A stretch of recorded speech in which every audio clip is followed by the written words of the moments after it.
¿Qué tal? ¿Cómo están todos ustedes? Les quiero saludar desde aquí, desde Argentina, provincia de Buenos Aires. Mi ciudad, donde radico, es Pinamar, a orillas del Atlántico, y desde aquí a la distancia un enorme cariño para ustedes, iglesia allí en el Distrito Federal, en México, a vuestro pastor también, a todo el equipo de trabajo allí en esa conducción que tienen todas las semanas. Por supuesto que para mí es un gusto y un honor establecer con todos ustedes este contacto. Me honran con la invitación y me es muy placentero compartir este tiempo con todos ustedes. Quiero en esta oportunidad ir directamente a la palabra, obviamente, hablar sobre algunos cuidados, especialmente sobre el cuidado, ¿no es cierto?, de cómo nosotros debemos tomar las Escrituras, tomar la palabra de Dios, de cómo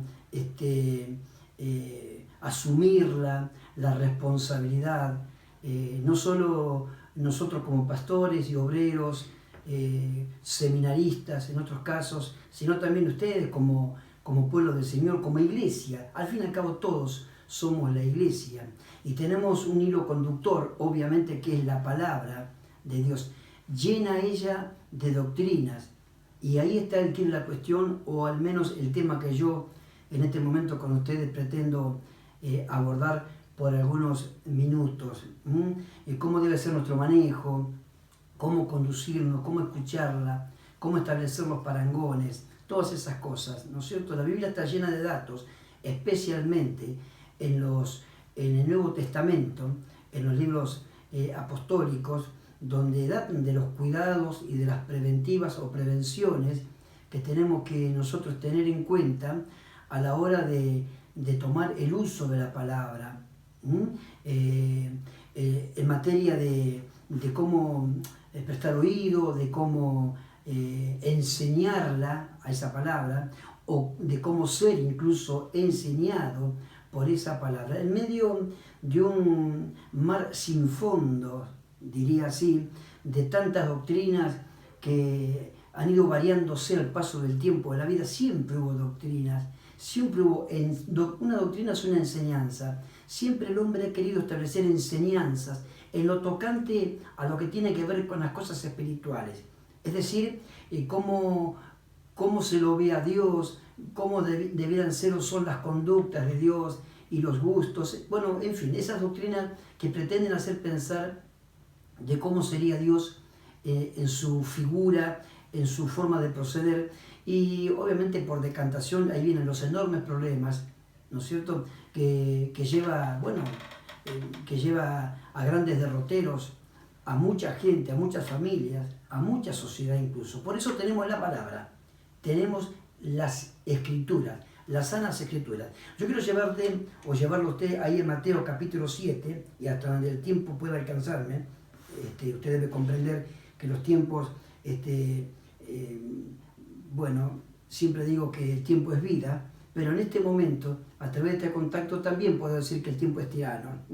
Debo someterme, obviamente, a los horarios, a los minutos que se me prestan, ¿no?, o me dan ustedes en el privilegio, para que yo pueda darles ciertos comentarios acerca de lo que quiero transmitirle. Allí en Mateo capítulo 7, verso 15, dice lo siguiente: guardaos de los falsos profetas, tremendo, que vienen a vosotros con vestidos de ovejas, pero por dentro son lobos rapaces. Por su fruto los conoceréis. ¿Acaso se recogen uvas de los espinos o higos de los abrojos?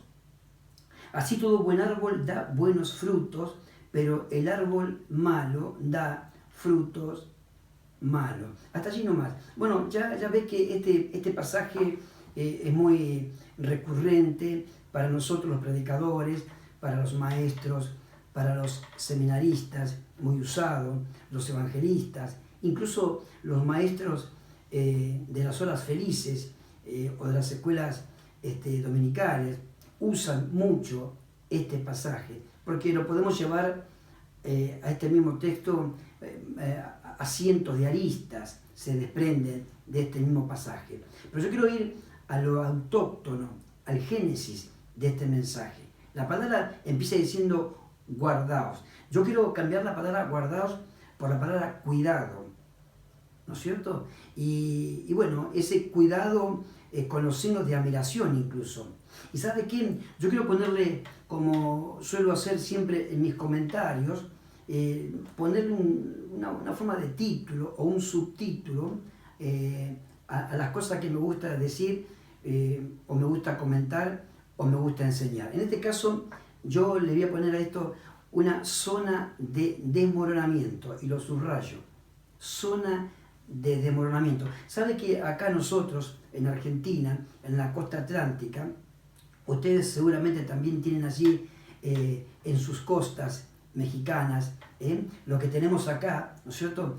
Hay barrancos al lado del mar. En nuestra ciudad, no tantas, pero sí, por ejemplo, en una ciudad muy conocida que tenemos en Argentina, a nivel mundial, que se llama Mar del Plata. Nosotros vivimos cerca de Mar del Plata, tan solamente a 120 kilómetros. Si usted conoce a Mar del Plata por algunas imágenes de televisión, o por algunas notas en las revistas o fotos, o si usted alguna vez ha estado en Argentina y ha venido por Mar del Plata, sabrá de lo que yo ahora estoy a punto de decir. Si usted va a Mar del Plata, por toda la costa de Mar del Plata, es una ciudad muy bonita, a la cual se la conoce la ciudad feliz, ¿no es cierto? Y es mundialmente conocida. Está llena de barrancos, es decir, hay muchos acantilados, lo cual embellece de alguna manera el espectro, digamos, de la zona, el mar, el cielo, la llanura. Hay muchas cosas que conforman ese espectro natural de la ciudad. Ahora, el asunto está que muchas veces algunas personas, ¿verdad?, con sus automóviles, suelen parar muy cerca de esos barrancos, suelen parar muy cerquita, ¿no?, de esos acantilados. Claro, imagínense en un fin de semana, en un día domingo, donde por las tardes o durante toda una jornada la familia suele elegir esos lugares, incluso hasta para vacacionar, porque desde allí obviamente pueden obtener una inmejorable postal marítima. Claro, se posan al límite de los acantilados. Claro, usted tiene allí, una maravilla delante de sus ojos, un mar solo para usted al mirarlo, el cielo que se conjuga, el verde, la arena, el acantilado tan impresionante, tan alto, incluso tan amplio. Verdaderamente, como postal, una extraordinaria maravilla. El problema es la gente no debiera estar allí, porque también los acantilados tienen sus respectivos carteles, o las cartelerías que ofrecen, digamos, el lema de cuidado. Esto es zona de desmoronamiento. Así dicen los carteles. Claro, y obviamente estas cosas han cedido muchas veces, estos acantilados, y han provocado tragedias. Hemos tenido noticias, nos hemos desayunado, como decimos habitualmente, muchas veces, especialmente en verano, cuando la gente se vuelca a las playas, y nos hemos encontrado muchas veces con tragedias, de este tipo de tragedias, si me permiten la redundancia, todas ellas evitables, por supuesto. ¿Cómo las podríamos evitar? Y bueno, teniendo en cuenta todas esas cartelerías o todos esos carteles donde dice cuidado, porque la zona no da para más. La zona se puede desmoronar, imagínense, con tanta cantidad de vehículos pisando casi encima de algo que está hueco, por decantación en cualquier momento, eso puede ceder, y así ha pasado, ¿no es cierto? Yo pensaría que si respetáramos las normas y los carteles en este caso, entonces no habría tantos problemas. Ahora, la palabra cuidado se transfiere aquí como guardaos. Yo recién acabé de leerles en el verso 15 del capítulo 7 de Mateo: guardaos de los falsos profetas. La palabra guardado y cuidado son sinónimas en este caso, prácticamente. Ahora, ¿guardaos de qué? ¿Tener el cuidado de qué? ¿De qué tipo de cartelería podría yo decirles en este comentario? De todas las enseñanzas transversas, o transversales. ¿Qué quiere decir? ¿O qué quiero yo decirles con esto? Cuidado, sigo con los carteles, ¿verdad? Cuidado con las enseñanzas transversales, cuidado con los vientos de doctrina. A ver, amigo, no lo estoy diciendo yo, ahora voy a leerles algunas otras cosas, especialmente en Mateo, que ofrecen también las cartelerías de la zona de desmoronamiento que pudiera pasarle a usted o a mí, o a la iglesia del Señor en la tierra, si usted y yo no fuéramos por los costales de la palabra del Señor, si no fuéramos por la banquina de la palabra del Señor. ¿Se da cuenta? Si fuéramos por los laterales, si tan solamente tú y yo lateralizáramos la palabra del Señor y no hiciéramos el centro, estamos a punto de morder la banquina de una ruta por distracción, ¿no es cierto? Y el que pisa la banquina, no sé cómo le dicen allí en México, pero aquí le decimos banquina al borde de los asfaltos, de las aceras o de las rutas, ¿no es cierto? Si usted muerde la banquina, es muy probable que usted pierda el control del vehículo y ya no lo pueda dominar más, solo porque se distrajo, ¿no es cierto? Puede ocasionar una tragedia o un gran problema. Bueno, aquí es lo mismo, ¿no es cierto? Hay vientos de doctrina, hay palabras de Dios, o palabras que Dios, en todo caso, ahora cuando vayamos a leer allí en Timoteo, o en este comentario que yo le estoy diciendo, en lo que tiene que ver con Mateo capítulo 7 y verso 5, del cual el Señor dice, hay frutos que ustedes tienen que tener, pero cuidado, porque esos frutos deben ser reales y deben ser frutos de una buena planta, de una gran plantación, no frutos de cualquier árbol. No todos los frutos de todos los árboles se pueden comer. No todas las frutillas que podemos encontrar en ciertos arbustos son comestibles. Entonces tenemos que discernir, mentalizarnos, ¿no? Que hay frutos, ¿no? que tendríamos que conocer. Jesús dijo ampliamente en este relato, por sus frutos los conoceréis. A ello también quiero llegar ahora, pero les quiero decir que hay palabras que Dios muchas veces en estos vientos de doctrinas no ha dicho y se han pretendido instalar como verdaderas y absolutas, y como nuevas doctrinas se quieren presentar incluso sobre los púlpitos de las congregaciones. ¡Oh! ¿Cuántos cuidados tenemos que tener nosotros, los que estamos plantados en las plataformas, delante de los púlpitos? Porque entendemos que las personas que están delante de uno no son nuestras, son del Señor. Y que Dios ha querido poner delante de usted como siervo del Señor, delante de mí también como obrero del Señor, ha querido poner gente para que nosotros les administremos la palabra del Señor, no para que les administremos lo que se nos pueda a nosotros ocurrir.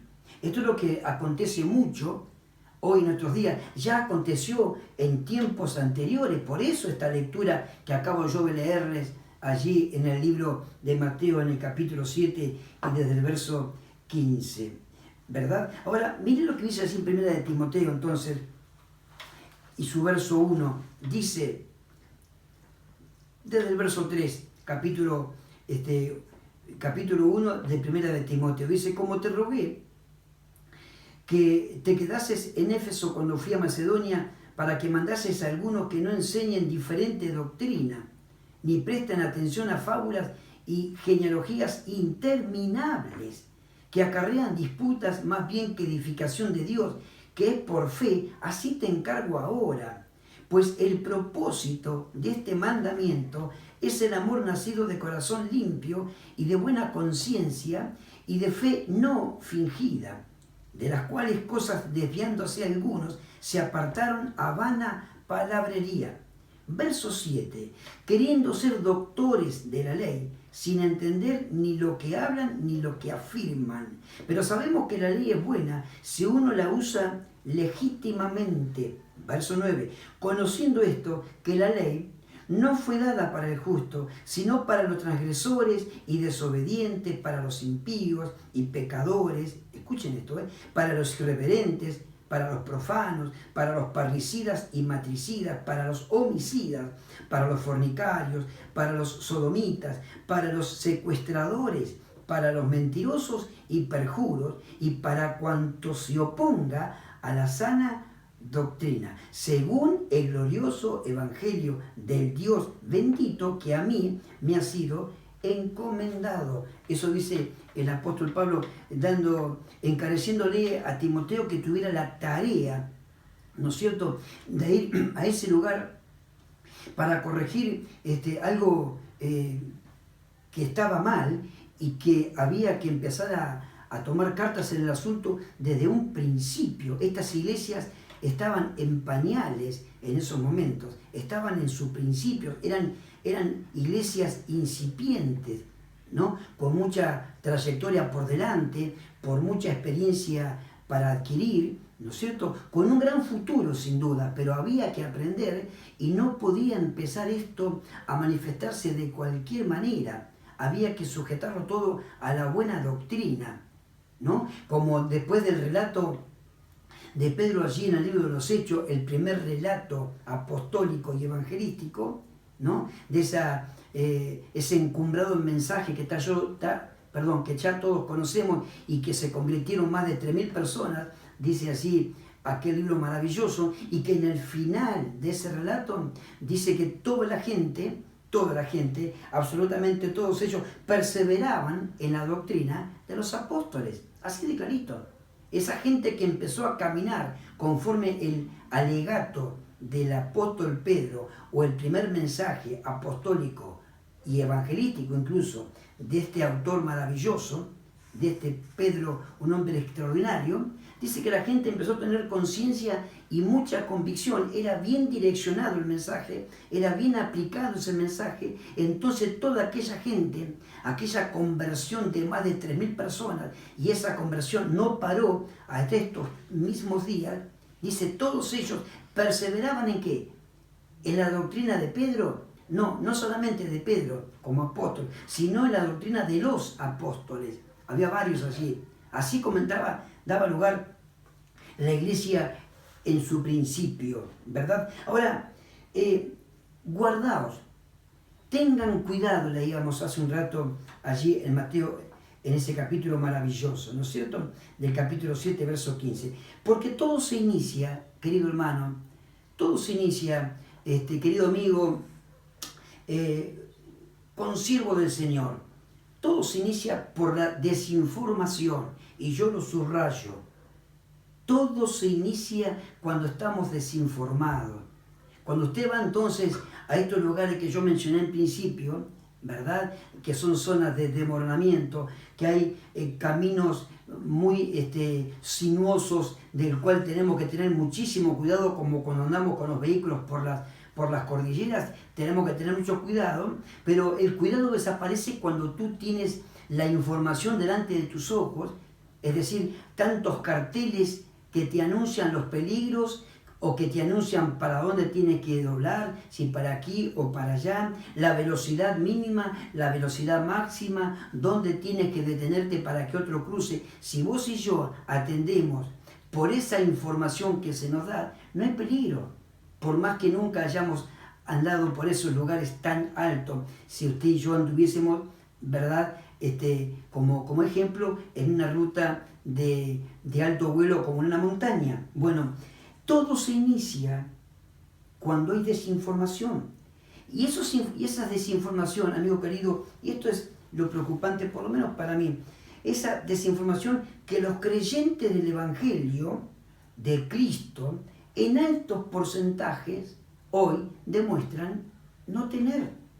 Qué curioso lo que estoy diciendo, ¿verdad? Sí, esa es mi convicción, eso es lo que yo veo al paso de mi experiencia de mis 40 años en esta historia de caminar con Él y predicar esta palabra, ¿verdad? He podido ver, en resumidas cuentas, que hay mucha desinformación, o en todo caso hay mucha información ilógica,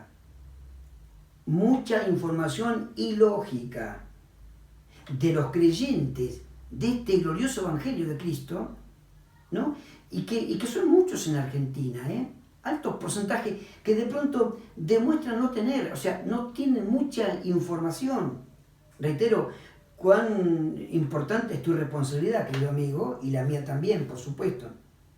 Ahora, cuanta mayor información, y esto lo subrayo también, cuanta mayor información y conocimiento de la buena enseñanza instructiva y direccional, y lo subrayo 1, 2, 3, 1000 veces, información y conocimiento de la buena enseñanza que tiene instrucción, ¿verdad? Que es direccional, ¿no? Se tenga en nosotros, eso nos va a alejar y nos va a poner a salvo de aquel perímetro de la zona de desmoronamiento que yo como ejemplo daba desde el principio de mi comentario. Es decir, una mala enseñanza, como recién veíamos allí en el primer capítulo de Timoteo, una mala enseñanza destruye mucho bien. Una mala enseñanza destruye mucho bien. Ahora escuche esto, una mala doctrina aplicada en la iglesia desmorona, y lo subrayo, desmorona toda una vida de propósitos y de metas que se esperaban cumplir en la vida de cualquiera de nosotros, de cualquier hijo de Dios sobre la faz de la tierra, de cualquier raza étnica que haya abrazado el Evangelio, ¿no? Se podía perder un propósito, se podía perder una vida, se podía perder un hombre como, digamos, un hombre que podría ser como el apóstol Pedro, o una mujer como Débora y tantas otras también, se podría perder y para siempre. ¿Por qué? Porque se desmoronan las cosas, se vienen abajo, colapsan cuando una doctrina es aplicada como una enseñanza en los púlpitos o en las congregaciones. Y lo que estoy diciendo no es una exageración, querido amigo. Estoy poniendo en este comentario el sentido de alerta. Reitero, no quisiera estar exagerando cuando digo esto.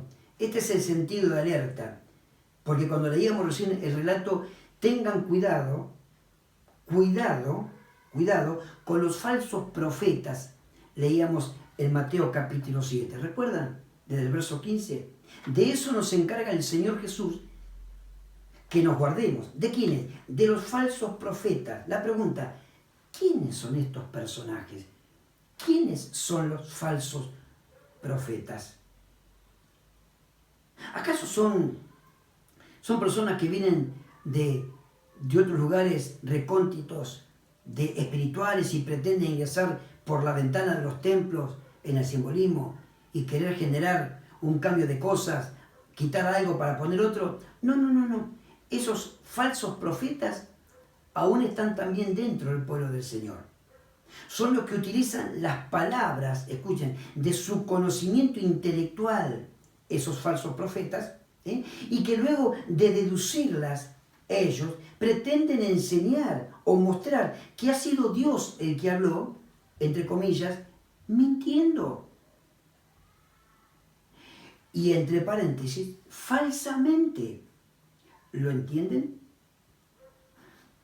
Desde su capacidad intelectual, tratan de llevar a cientos de miles. Esto ya ha ocurrido, por eso tenemos el capítulo que el apóstol Pablo le encargaba rigurosamente a su hijo espiritual Timoteo. Te encargo, por favor, que hagas esta tarea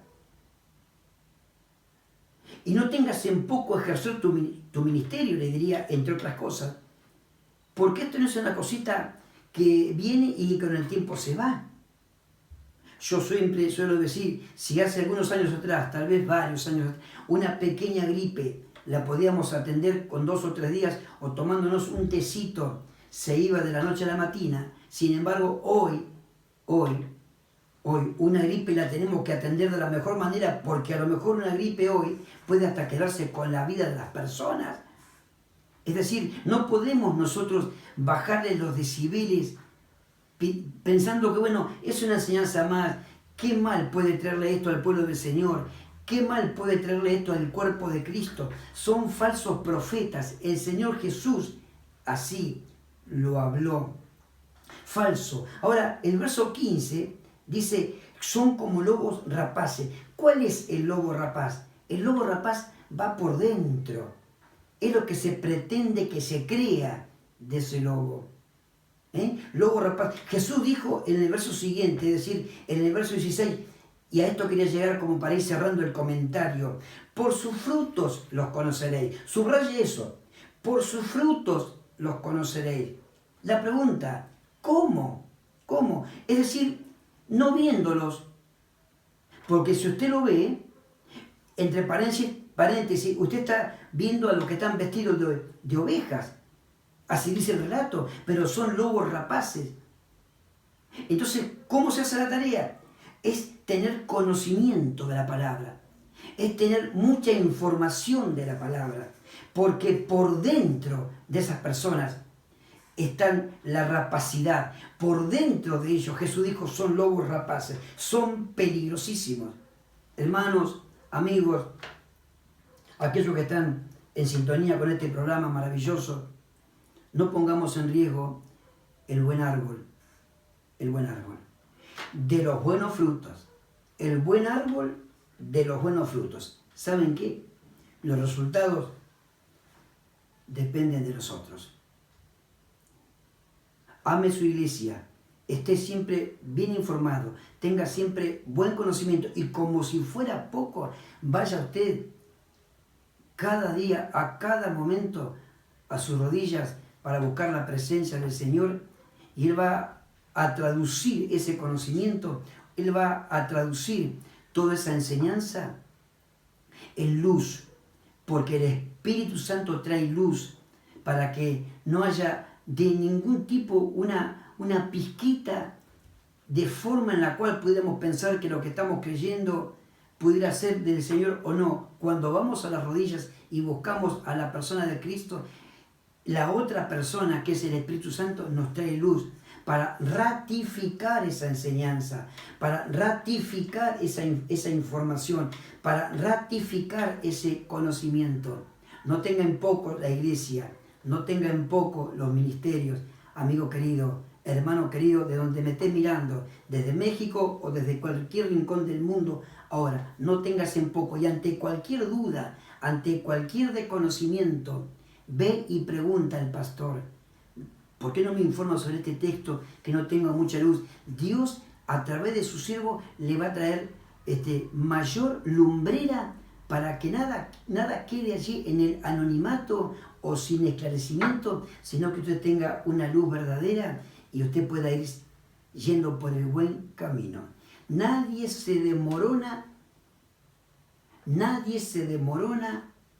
si miramos los carteles de cuidado, de precauciones en la ruta, ve por acá, vaya por acá. Si tomamos conciencia y somos respetuosos de todas las enseñanzas que tenemos en la vida, de las cosas que el Estado nos muestra, iremos por buen camino.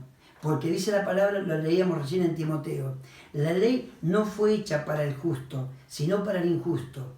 La ley no fue hecha para el que no comete delito, sino para el que comete delito. ¿No es cierto? Si usted y yo hacemos esas cosas a nivel de lo que el Estado presenta, andaremos mucho mejor que lo que nosotros pudiéramos imaginar. Imagínate si vos y yo le prestamos la información, ¿no es cierto? Le prestamos el conocimiento a la palabra de Dios. Imaginémonos en medio de esta pandemia, en medio de este gran problema mundial, usted y yo seguiremos adelante caminando por un camino no desconocido, un camino que ya Jesús trazó para usted, para su familia, para mi vida y para todos aquellos que se han atrevido a recibir el Evangelio. Quiero orar por ustedes y por esta palabra y de esta manera agradecer por este contacto a aquellos que me han invitado a hacerlo. Señor, te quiero dar las gracias en el nombre de Jesús. Gracias por este momento, gracias por este contacto, gracias por esta palabra maravillosa. Señor, se viven momentos de enormes turbulencias en el planeta, en el mundo. Pero ya esto tú lo habías planificado, lo has permitido, pero también has dado en medio del mundo a la iglesia la luz necesaria para que la iglesia, estando bien informada, con mucho conocimiento y bajo la tutela del Espíritu Santo, pueda incluso hasta presagiar la idea de que podemos seguir siendo, en medio de tantas anomalías espirituales en el planeta, podemos ser de mucha luz, Señor. Pero antes toca a tu iglesia en el mundo, tócanos a nosotros, tócame a mí, a los obreros, a los pastores, a los ministerios que nos plantamos con ese privilegio que Él nos ha dado en las plataformas y delante de los púlpitos para enseñar a multitudes de toda raza étnica la palabra de Dios. Danos el respeto por la palabra, danos luz por la palabra y el respeto de cómo hacer la tónica o cómo tomar las cosas del Señor para darle la aplicación que debe tener. Señor, yo confío que esta palabra ha de calar los corazones y que ha de ser de mucha bendición para los oyentes, para los televidentes o hasta donde este contacto pueda llegar. Te damos honra y te damos gloria en el nombre de Jesús. Amén y amén. Muchísimas gracias. Dios les bendiga a todos ustedes. Ha sido un nuevo gusto y un nuevo placer haber tenido con todos ustedes este contacto. Hasta la próxima.